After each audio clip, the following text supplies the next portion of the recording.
There was a hunter in the woods, who, after a long day of hunting, was in the middle of an immense forest.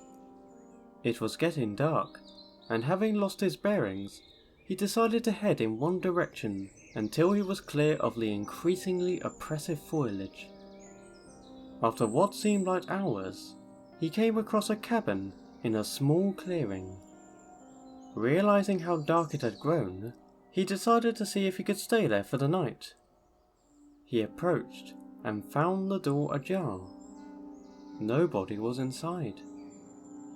The hunter flopped down on the single bed, deciding to explain himself to the owner in the morning. As he looked around, he was surprised to see the walls adorned by many portraits, all painted in incredible detail. Without exception, they appeared to be staring down at him, their features twisted into looks of hatred. Staring back, he grew increasingly uncomfortable. Making a concerted effort to ignore the many hateful faces, he turned to face the wall. And, exhausted, he fell into a restless sleep. Face down in an unfamiliar bed, he turned, blinking in unexpected sunlight. Looking up, he discovered that the cabin had no portraits, only windows.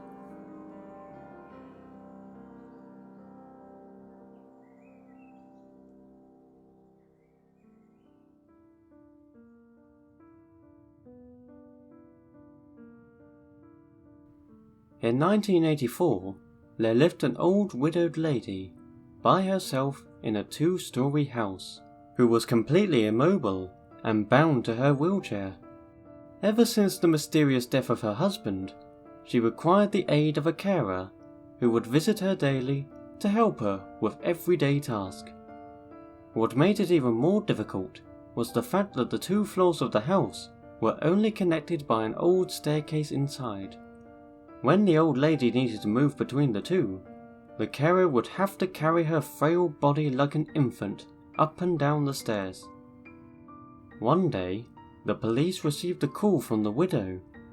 There had been a murder. Since police units were scarce at the time, and the murderer had already fled the scene, only one detective was sent out to conduct the initial crime scene report. He arrived to see the carer's body spread out on the floor, with her vocal cords ripped out in a pool of blood on the first level of the house. The old lady sat atop the staircase in her wheelchair, watching him, still and silently, seemingly in shock. He could immediately rule her out as a suspect, due to her inability to move up and down the stairs, and because she was trapped up there the time the murder took place. It was similar to the death of her husband many years ago, who had suffocated in his sleep on the couch downstairs. The detective put on his gloves, took photos, swabbed for evidence, and covered the body until the coroner arrived later. All routine business. He scoped the house downstairs for any clues, then asked the old lady if he could look upstairs. She insisted that she was upstairs the whole time, and no one, apart from her, had been up there that day. But regardless of this, the detective ascended the stairs, to which she hesitantly moved aside. Beyond the staircase, there was a narrow corridor, with 3 closed doors along it. He checked behind each of the doors. The empty bedroom? Nothing. The bathroom? Nothing. He became anxious as he slowly made his way to the final bedroom, where the old lady slept. He opened it, and everything looked normal. A bed, a wardrobe, and a bedside table with a lamp.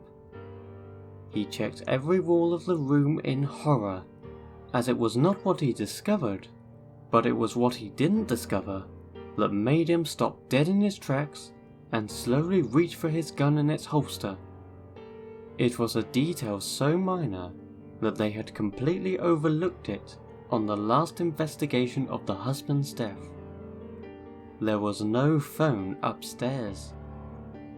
He suddenly heard a noise as he withdrew his gun and rushed out of the room. only to find an empty wheelchair atop the stairs.